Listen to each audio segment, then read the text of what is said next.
Hey guys, welcome back to the channel. Today we've got another solid one straight from Judge Middleton's courtroom, and this time, it's a case you won't forget. One of our awesome subscribers, Daryl, sent this in, so huge thanks to him for the find. The original clip comes from the channel Lone Wolf Usual, and as always, credit where it's due.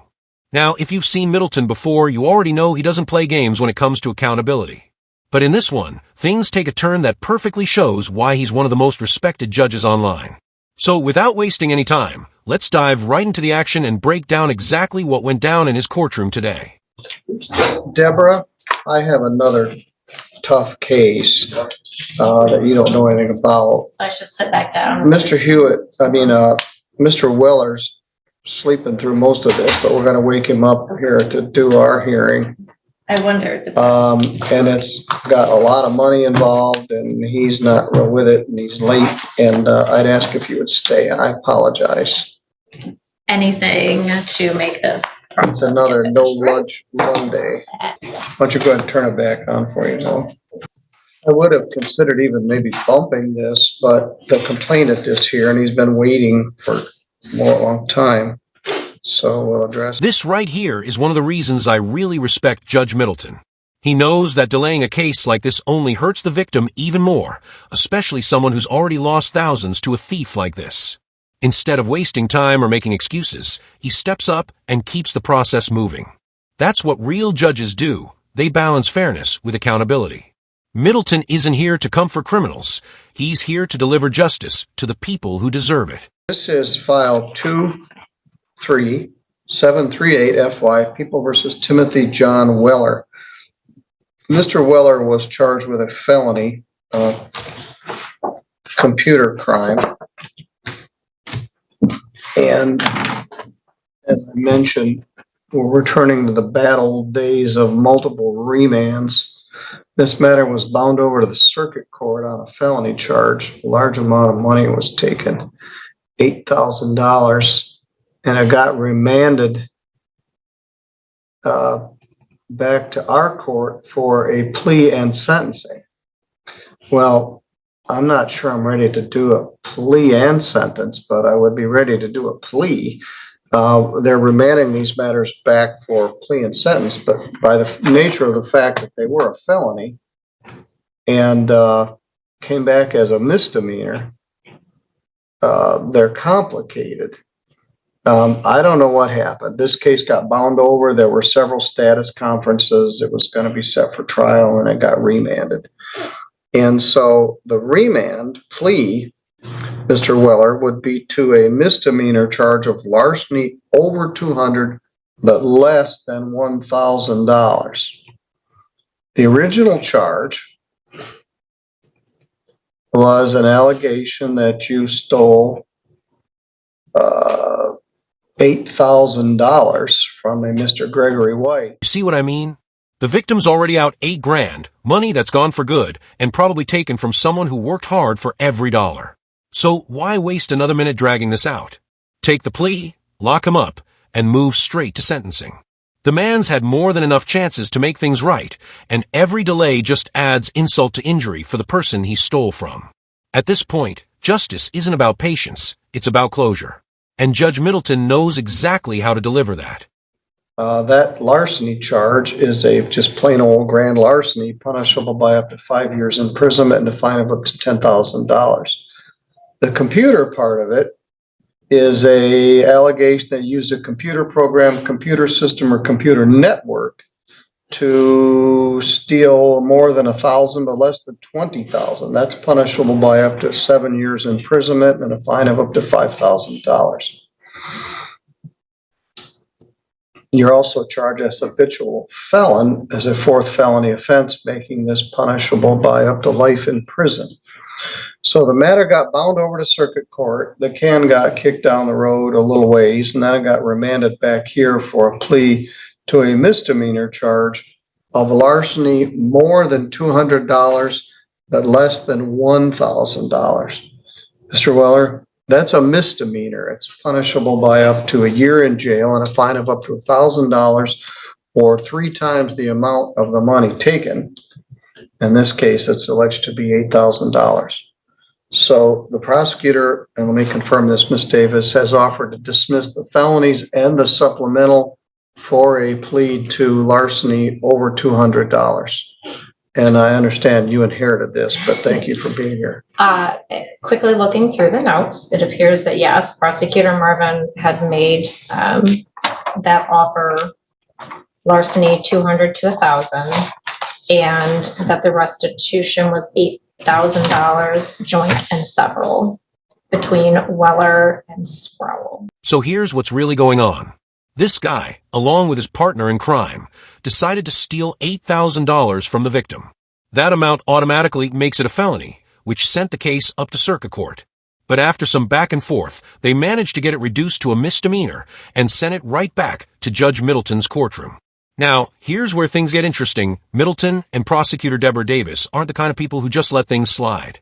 They've seen too many of these cases, and they make sure accountability doesn't get watered down in process. And as someone who absolutely can't stand thieves, I've got to say, watching these two handle the case is incredibly satisfying. It's justice done right, with no shortcuts and no sympathy for those who try to play the system. She is set for sentencing later this month with Judge Pattison. All right, Mr. Weller, the allegation is that you're going to be ordered to pay $8,000 restitution, joint and several, with Heather Sproul, one of your co-defendants here. Do you understand? Yes, sir. Could you take your hand away from me? Are you going to plead to that misdemeanor charge of larceny over 200 but less than 1,000? Yes, sir. Mr. Bush, you confirm that's the plea Yes, offer? it'll be more on an aiding and abetting factual basis, but we have previously discussed that. And this is not a spur of the moment decision today. All right. Mr. Weller, do you understand that if you do plead to that charge, you'll be giving up your right to have a trial in front of a judge or jury? Yes, sir. If you had a trial, you'd have the right to be represented by an attorney. Mr. Bush is here with you. You can also hire an attorney of your own choosing if you wished. If you had a trial, you'd have a right to have any of the witnesses for or against you subpoenaed to come to court so they could be questioned under oath. You would have the right to take the witness stand yourself and testify on your own behalf, but you don't have to because you have a right not to testify. And if you did not wish to testify, the judge or jury could not hold your silence against you. And you have the right to be presumed innocent if and until the state was able to prove your guilt beyond a reasonable doubt. Do you understand? Yes, sir. Did you somehow induce the complainant here, Mr. White, to give you $8,000? No, sir. Well, tell me what happened. I was solicited by Miss Heather Sproul to go open an account in my name, and what she did, she stole Mr. Gregory White's phone and transferred the money from his phone into my account. Somehow she got a hold of my account information and transferred the money into my account. Wait a second. Are you seriously saying you didn't give her your account info and she just magically transferred $8,000 into your account without your knowledge? And you didn't think anything about that was suspicious? Come on. Forgive me, but no one's buying that story. Not me, not Judge Middleton, and definitely not Prosecutor Davis. You can practically see the disbelief on their faces as he talks. They've heard plenty of bad excuses before, but this one takes the cake. It's not just unbelievable. It's insulting to the court's intelligence. That was $8,000. All right, well, and then you took $4,000 of that dollars and blew it at the casino? No, you did not. The only thing I got out of that was like $500.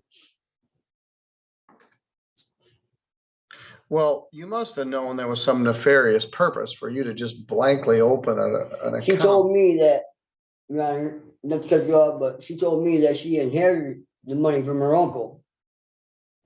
So I went and opened the account, and she went and, like I said, stole Mr. White's phone and transferred it. That's how she got his information. That's All from right, that but phone. then you withdrew $8,000 from the Omni That's Bank. because I believed her that she inherited that money, Your Honor. If I had known that, like I told Mr. Gregory White, if I had known it was his money, I would never have done it in the first place. Timothy stated Heather gave you $3,600 and she kept the rest. No, that's not true. No, that's what the police say. He must have misunderstood what I was trying to tell him. All right, well, you May didn't I just, inquire? yes. And Mr. O, we've talked about this, and in retrospect, you realized that it was kind of a hinky thing that Yeah, that money was there for just a couple hours and you were paid either their theory, multiple thousands or $500. I still can't take responsibility for it, Your Honor. But All right, so you knew this wasn't all on the up and up. right, Your Honor. And he's open to his share of restitution. I suggest to the court that he wasn't as sophisticated as the other individual to put this together. He's also not as dumb as he presents here. He knows more than, I'm willing to pay him back whatever the court wants me to pay. What do you mean, whatever the court orders you to pay back? If the court only told you to return $1,000, you should still be lining up to pay the other $7 without being told. You stole $8 grand. That's not something you just shrug off. Real remorse means doing everything you can to make it right, not waiting for a judge to spell out for you. When someone takes that much, paying it back isn't punishment. It's the bare minimum of decency. her name is Sproul. Let me see, because she's set for sentencing on a certain date. Let's see if we can line these up, save the complainant. Well, that can't be right. Set for sentencing on September 5th. So let's see how I look for September 5th at 10:30. It's next Tuesday. I can do it. All right, I'll accept your plea at 10:30. I'm not sure how we're gonna do this. Let's say it. Mr. Wilson? Yes, Your Honor, please the court, I provided transportation for Mr. White because quite frankly, he has none. And I will not be able to do so during the month of September. Well, I could, the other case is already set for September 5th. Mr. White, I can give you a bus pass to get here and back on September 5th. So I'll give you a round trip bus passes for that morning. But you're gonna need to be here for Ms. Sproul anyway. So here's 2 round trip bus passes for you to get here on September 5th. Courtesy of generous people that watch this channel. Judge Middleton once again proves why he's a class act. The victim, the man who actually lost $8,000, is struggling just to make it back and forth to court. And the person who's been helping him with transportation can't do it this month. So what does Middleton do? He steps in, no hesitation, and personally arranges free bus passes to make sure the victim can still attend. That's compassion in action. A judge who doesn't just hand down orders, but understands the human side of justice. And when he mentions that those bus passes are made possible by the generosity of people who watch his YouTube channel, that means you. Every view, every bit of support makes moments like this possible. It's not just good judgment, it's good humanity.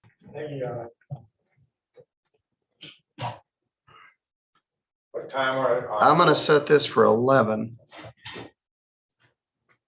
The other one's at 10:30. Now, you called this morning, you were out of state or you had to be somewhere. How'd you get here today? Cousin, my cousin brought me all the way back. All right, how'd you get here to the courthouse? My cousin drove up here. Drove me here. Where's he? He took off. Yeah, I'm supposed to let him know how I'm supposed to get a hold of him because he has no phone now.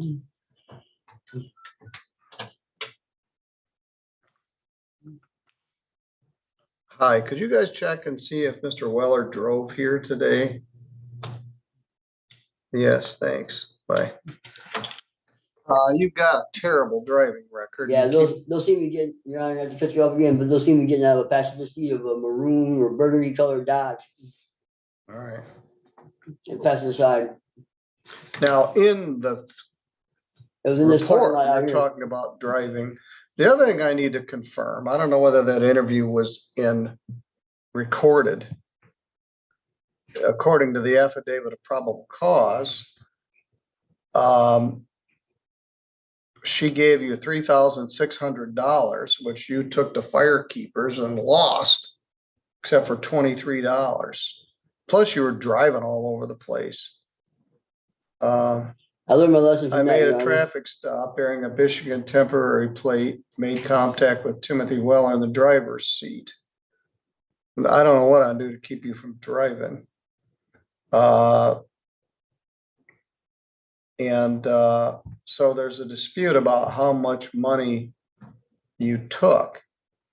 You don't have two nickels to rub together. I'm not very encouraged about this man getting his $8,000 back. But you agree that the restitution will be 8,000 joint and several with Miss I'm willing, Sproul? like I said, I'm willing to make this right with him. I mean, I feel bad about it, and I'm willing to do whatever it takes to make it right. Let me guess, you're planning to win it all back playing nickel slots, right? Sorry, but I'm still not buying that story. You can't gamble your way to redemption. Until you come up with a plan that doesn't involve feeding your own addiction, no one's going to believe you're serious about paying that money back. It's not about luck anymore, it's about responsibility. The time for excuses is long gone, and if your only strategy is to bet your way out of debt, you're not learning anything. At this point, even the judge's patience is starting to wear thin. I have not looked at this carefully, obviously, so in just going over the bank statement that I pulled up, there may be some withdrawal fees and that sort of thing, so Okay, I guess I would like to leave that restitution somewhat open. I mean, it's expected it's going to be around the $8,000, but there may be some fees. I want to get that cleared up so that the victim is made right. But I also have concerns about Mr. Weller's ability to be here himself on Tuesday. And if we have the victim coming back and the other co-defendant, I want to make sure that he is going to be here as well. So I guess I'll leave that to the court's discretion as far as that goes. I'm willing to come back. all right, yes, your bonds can't. Well, that's one way to guarantee he shows up. Cancel the bond, lock him up, and let the sheriffs escort him to his next court date. No more excuses, no more I overslept stories. This time, he'll be exactly where he's supposed to be. It's not about being harsh, it's about being smart. When someone treats the court like a joke, Judge Middleton makes sure the punchline lands squarely where it belongs, in handcuffs, not sympathy. They'll bring you back, and we'll deal with it. That's next Tuesday, which is 8 days. Stealing $8,000 from this guy certainly develops at least 8 days. Plus, you keep driving a damn car. No, I think he's been in jail for upwards of 45 days in this case. Yeah, he bonded out. I'm not sure how. And I set the bond at the amount that was stolen.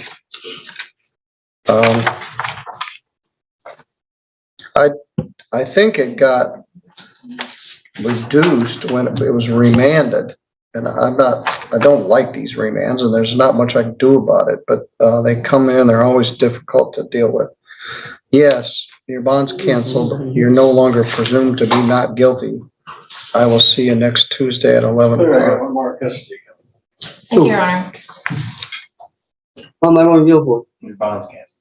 Why is my bond? Because you just admitted to being guilty, to taking part in a scheme that defrauded another citizen out of $8,000.